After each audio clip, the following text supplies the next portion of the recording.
Hi everyone, welcome to my channel. చూడండి friends, ఈరోజు వీడియోలో మనం పీడిఎస్ అంటే ఏంటి, పవర్ డెన్సిటీ స్పెక్ట్రమ్, దీని గురించి తెలుసుకుందాం. ఫస్ట్ ఎనర్జీ డెన్సిటీ స్పెక్ట్రమ్ లాగే ఈ వీడియోలో కూడా అసలు ముందు పవర్ సిగ్నల్ అంటే ఏంటో తెలుసుకుందాం. పవర్ సిగ్నల్ అంటే ఏంటి, జనరల్గా కండిషన్స్ ఏముంటాయి, పవర్ సిగ్నల్కి పవర్ అనేది ఫేనైట్ ఉండాలి, అలాగే ఎనర్జీ ఏమవ్వాలంటే జీరో. దాంట్లో ఏంటి, ఎనర్జీ సిగ్నల్ అయితే ఎనర్జీ ఫేనైట్ ఉండి పవర్ జీరో అవుతుంది కదా. ఇందులో ఆపోజిట్ అంటే పవర్ ఫేనైట్ ఉండి ఎనర్జీ అనేది ఉంటుందంటే ఇన్ఫినైట్ ఉంటుంది. ఇలా ఉంటే ఆ సిగ్నల్ని పవర్ డెన్సిటీ స్పెక్ట్రమ్ అంటాం. ఇది ఈక్వేషన్ యూజ్ చేసి పైన చేసి ఎలా చెప్తాం. నార్మల్గా సిగ్నల్ చూసి చెప్పాలంటే ఆ సిగ్నల్ పవర్ డెన్సిటీ స్పెక్ట్రమ్ అవుతుందో కాదో అంటే చూడండి ఫ్రెండ్స్, ఇన్ఫినైట్ డ్యూరేషన్లో కూడా ఆ సిగ్నల్ అనేది ఎలా ఉండాలంటే కాన్స్టెంట్ యాంప్లిట్యూడ్ని మెయింటైన్ చేస్తూ ఉండాలి. అలా ఉంటే మ్యాక్సిమం ఏవైతే కాన్స్టెంట్ ఇన్ఫినైట్ డ్యూరేషన్లో కూడా కాన్స్టెంట్ యాంప్లిట్యూడ్ని మెయింటైన్ చేస్తూ ఉంటాయి, వాటిని పవర్ సిగ్నల్స్ అంటాం. ఇప్పుడు మనకి పవర్ సిగ్నల్ యొక్క ఈక్వేషన్ తెలుసు కదా. పవర్ సిగ్నల్ పీ యావరేజ్ యొక్క ఈక్వేషన్ ఏంటంటే 1/t limit t tends to infinity 1/t integral -t/2 to t/2 mod x of t whole square dt. చూడండి ఫ్రెండ్స్, దీన్నే ఒకవేళ మీరు ఎలా రాస్తారంటే limit t tends to infinity 1/2t average -t2 నుండి +t తీసుకుంటే యావరేజ్ అని 1/2t అవుతుంది, mod x of t whole square dt. చూడండి ఫ్రెండ్స్, ఇప్పుడు ఇలా రాసుకున్నాం కదా. జనరల్గా మనం ఈజీగా ఉండడానికి ఈక్వేషన్ తీసుకుంటాను నేను. P average equal to limit t tends to infinity 1/t integral -t/2 to t/2 mod x of t whole square dt. చూడండి ఫ్రెండ్స్, దీనికి మనం పార్షివల్స్ థియరం ఉంటుంది కదా, దాన్ని అప్లై చేస్తాం. ఫోరియర్ సిరీస్లో పార్షివల్స్ థియరం అప్లై చేస్తే మనకి x ఆఫ్ t ఏమవుతుందంటే summation n equal to -∞ to ∞ cn e⁻jn omega naught t. అలాగే x స్టార్ ఆఫ్ t ఏమవుతుంది, x స్టార్ ఆఫ్ t ఏమవుతుందంటే summation n equal to -∞ to ∞ cn star e⁻jn omega naught t అవుతుంది. ఇప్పుడు substitute చేస్తే P average equal to limit t tends to infinity 1/t integral -t/2 to t/2. ఇక్కడ x of t ఉంది కదా friends, x of టీని x of t into x star of టీగా రాయొచ్చు. కాబట్టి x of t into x star of t ఎందుకు రాస్తున్నాం అంటే మోడ్లో x of t into x star of t అంటే x స్టార్ ఆఫ్ t అంటే ఏంటి, కాంజుగేషన్ అంటే నెగిటివ్లో ఉంటుంది. మోడ్లో ఒకవేళ నెగిటివ్ ఉన్నా మనకి పాజిటివ్నే వస్తుంది, అంటే పాజిటివ్ ఇంటూ పాజిటివ్ అవుతుంది. ఇక్కడ చూడండి x of t into x of t అంటే x స్క్వేర్ ఆఫ్ t అవుతుంది. కాబట్టి ఇక్కడ x of t into x star of t అంటే summation n equal to -∞ to ∞ cn star e⁻jn omega naught t ఇలా వస్తుంది కదా. ఇప్పుడు చూడండి friends, limit t tends to infinity integral -t/2 to t/2 1/t x of t summation n equal to -∞ to ∞ cn star e⁻jn omega naught t.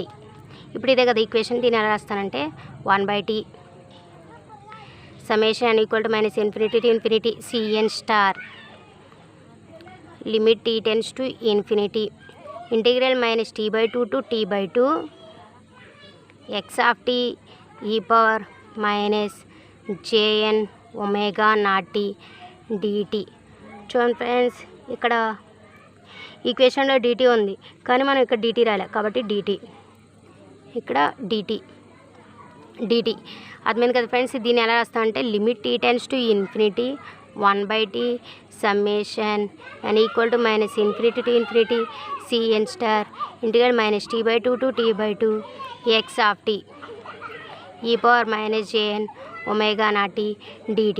చూడండి friends, మనకి already తెలుసు కదా cn అంటే ఏంటి, 1/t integral -t/2 to t/2 x of t e⁻jn omega naught t dt. చూడండి friends, equation పై ఈక్వేషన్తో compare చేస్తే మనకి 1/t integral -t/2 to t/2 x of t e⁻jn omega naught t dt. కాబట్టి దాంతో రీప్లేస్ చేస్తే summation n equal to -∞ to ∞ cn star into equation cnగా రాయొచ్చు. అంటే దీన్ని ఎలా రాయొచ్చు, మోడ్లో cn ఇంటూ సిఎన్ స్టార్ అంటే మోడ్లో సిఎన్ ఇంటూ సిఎన్ స్టార్ ఏమవుతుంది, సిఎన్ హోల్ స్క్వేర్ అవుతుంది. Summation equal to minus infinity to infinity mod CN whole square. చూడండి ఫ్రెండ్స్, మనం పవర్ సిగ్నల్ రాస్తాం కదా, పవర్ సిగ్నల్కి మనం ఏం అప్లై చేసాం, పవర్ సిగ్నల్ ఏదైతే ఉందో దానికి మనం ఇప్పుడు పార్షియల్ థియరం అప్లై చేసాం. పార్షియల్ థియరం అప్లై చేస్తే మనకి ఈక్వేషన్ వచ్చింది కదా. చూడండి ఫ్రెండ్స్, అసలు పవర్ సిగ్నల్ అంటే మనం ఏం చెప్పాం, ఆ సిగ్నల్ ఏంది infinite duration constant amplitude maintain చేస్తుంది అని చెప్పాం. కాబట్టి చూడండి ఫ్రెండ్స్, ఇక్కడ ఇప్పుడు ఈ సిగ్నల్ ఉంది కదా, ఈ సిగ్నల్ ఇన్ఫినిట్ డ్యూరేషన్ కాకుండా ట్రంకేటెడ్ సిగ్నల్ తీసుకుందాం. ట్రంకేటెడ్ సిగ్నల్ అంటే ఇక్కడ వరకు -t/2 నుండి t/2 ఇక్కడ వరకు తీసుకుందాం. అసలు ట్రంకేటెడ్ సిగ్నల్ అంటే ఏంటి, ఇన్ఫినిట్ డ్యూరేషన్ వెళ్ళే కొద్దీ కూడా అంటే డెస్టినేషన్లో వాల్యూ అనేది 0 అవుతూ ఉంటుంది. అటువంటి సిగ్నల్ని మనం తీసుకుని ఇప్పుడు మనం ఈ పవర్ డెన్సిటీ స్పెక్ట్రమ్ని ప్రూవ్ చేద్దాం. ఎలానో చూడండి. ఇప్పుడు పవర్ డెన్సిటీ స్పెక్ట్రమ్ని ఆ సిగ్నల్కి ఇప్పుడు ఈ సిగ్నల్ ఉంది కదా, ఈ సిగ్నల్ అనేది -t/2 నుండి t/2 వరకు తీసుకుందాం. ఆ సిగ్నల్ అనేది ట్రంకేటెడ్ సిగ్నల్. ట్రంకేటెడ్ సిగ్నల్ అంటే డెస్టినేషన్లో 0 అవుతుంది. కాబట్టి x అనేది x అవుతుంది. ఇప్పుడు వరకు మనకి వాల్యూ ఎంత ఉంటుందో తెలియదు. ఆ సిగ్నల్ x ఫర్ -t/2 నుండి t అనేది t/2 వరకు. ఎప్పుడైతే 0 ఎల్స్ ఈ కండిషన్ కాకుండా ఇంకేమన్నా కూడా ఆ సిగ్నల్ అనేది ఇక్కడ మనం జనరల్గా మనకు తెలిసిన సిగ్నల్ ఇది ఏంటి, కాస్ సిగ్నల్. కాస్ సిగ్నల్ కాబట్టి మనం 1 అని చెప్తాం. కానీ పీరియాడిక్ సిగ్నల్స్ అనేవి కాస్ సిగ్నల్ అని అవ్వాలని లేదు కదా. కాబట్టి ఫర్ ఎగ్జాంపుల్ నేను ఈ సిగ్నల్ తీసుకున్నాను, దానికి సిగ్నల్ అనేది -t/2 t/2 వరకు మనం తీసుకుంటాం. ఆ సిగ్నల్ ట్రంకేటెడ్ సిగ్నల్ కాబట్టి కండిషన్ ఇలా ఉంటుంది. ఇప్పుడు చూడండి ఫ్రెండ్స్, మనకు జనరల్గా ఎనర్జీ సిగ్నల్ ఈక్వేషన్ తెలుసు కదా, AX equal to integral -∞ to ∞ mod x whole square dt. దానికి partial theorem 1/2π integral -∞ to ∞ mod x(j⍵) whole square dω. చూడండి ఫ్రెండ్స్, ఈక్వేషన్ మనం పవర్ ఈక్వేషన్లోకి మార్చుకుందాం. పవర్ ఈక్వేషన్ మార్చుకోవాలంటే లిమిట్ t → ∞ 1/tని రెండు ఈక్వేషన్తో కూడా మల్టిప్లై చేయండి.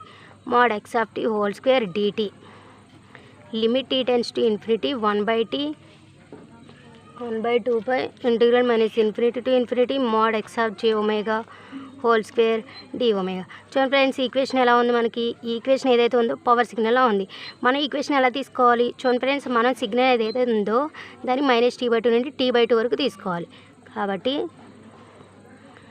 1/t integral -t/2 to t/2 mod x whole square dt limit t → ∞ 1/t 1/2π integral -∞ to ∞ mod x(j⍵) whole square dω.